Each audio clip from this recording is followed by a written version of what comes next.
Hi guys, આજે આપણે એકદમ સિમ્પલ પણ ખૂબ જ ટેસ્ટી એવા મસાલા શીંગની રેસીપી તમારી જોડે શેર કરીશ. એકદમ ચટપટી તૈયાર થશે. તમે દાબેલીની સાથે કે પાણીપુરીની સાથે કે બટેટા પૌવાની સાથે સરસ મજાના ટેસ્ટી એવા મસાલા શીંગ છે બજારેથી લાવતા હોય છો, પણ તમે એકવાર આ રીતથી ટ્રાય કરશો ને બિલકુલ સરળતાથી તમે વધીને 10 મિનિટની અંદર તો આ મસાલા શીંગ છે આસાનીથી જેટલી ક્વોન્ટિટીમાં તૈયાર કરવી હશે ને એટલી કરી શકશો. તો સૌથી પહેલાં મેં એક મીડિયમ સાઇઝનું બાઉલ ભરી અને દાણા લીધા છે. દાણાને આપણે કન્ટિન્યુ આ રીતે ચલાવી અને વધારે પડતા એ કૂક ન થાય એનો ખ્યાલ રાખીએ અને મીડિયમ આપણે એમને શેકી લેવાના છે. માત્ર શું કરવાનું છે, 3 થી 4 મિનિટ માટે શેકીશું. આ રીતે ચેક કરીશું કે એમની ઉપરની જે ફોતરીનો ભાગ છે આસાનીથી નીકળી જાય એટલે પરફેક્ટ છે. 1 મિનિટ માટે આપણે ચલાવી લેશું. હળવું એવું ઉપર દાજનો ભાગ તમને દેખાય છે, પણ અંદરથી કંઈ જ ફેર નથી પડ્યો, માત્ર એ ફોતરા ઉપર જ દેખાય છે. તો બસ હવે આપણી પાસે દાણા છે સરસ મજાના શેકાઈ અને તૈયાર થઈ ગયા છે. તો આપણે એમને કોટનના કપડાની અંદર લઈ લઈશું, જેથી કરી વધારાનો ભેજ છે એ કપડું છે એ લઈ લેશે. અને જો ગરમ ગરમમાં આ રીતે છાલ ઉતારવાની કોશિશ કરીશું ને તો ઘણી વખત શું થાય કે દાણા છે એમના ટુકડા થઈ જતા હોય છે, પણ એ રીતે નહીં કરીએ. હળવા એવા ઠંડા થવા દેશું. 4 થી 5 મિનિટ માટે તમે ઠંડા થવા દેશો એટલે એકદમ આસાનીથી એમના ફોતરા દૂર થઈ જશે.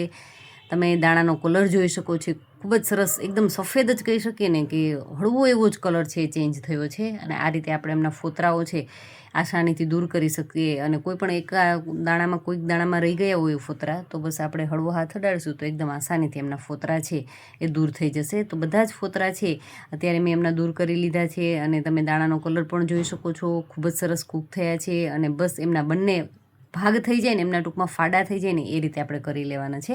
હવે 1 ટેબલસ્પૂન ભરી અને બટર એડ કરીએ. મેં અત્યારે અડધી ટીસ્પૂન જેટલું ઉમેર્યું છે.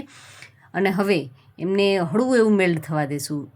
એ માખણ છે એ મેલ્ટ થઈ જાય ત્યારબાદ એમની અંદર આપણે દાણા છે એ લઈ લેશું અને દાણાને 1 મિનિટ માટે લો ફ્લેમની ઉપર એમને થવા દેશું, જેથી કરી અને માખણ છે એ સારી રીતે પીગળી જાય.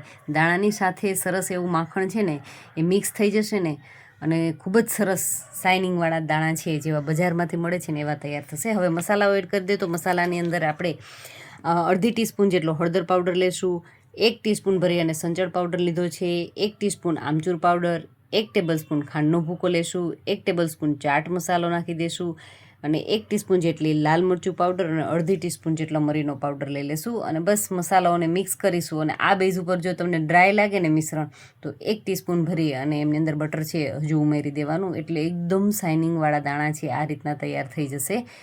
તો 1 ટેબલસ્પૂન માખણની સાથે ખૂબ જ સરસ મજાના બિલકુલ બજાર જેવા જ દાણા છે તૈયાર થશે. અને સાથે સાથે આપણે આમની અંદર કયા કયા મસાલાઓ એડ કરીએ ને જો તમને યાદ ન રહ્યું હોય તો મસાલાનું લિસ્ટ છે એ પણ હું નાખી દઉં છું. તમે એનો સ્ક્રીનશોટ લઈ અને ગમે ત્યારે બનાવવા હોય ત્યારે તમે બનાવી શકો છો.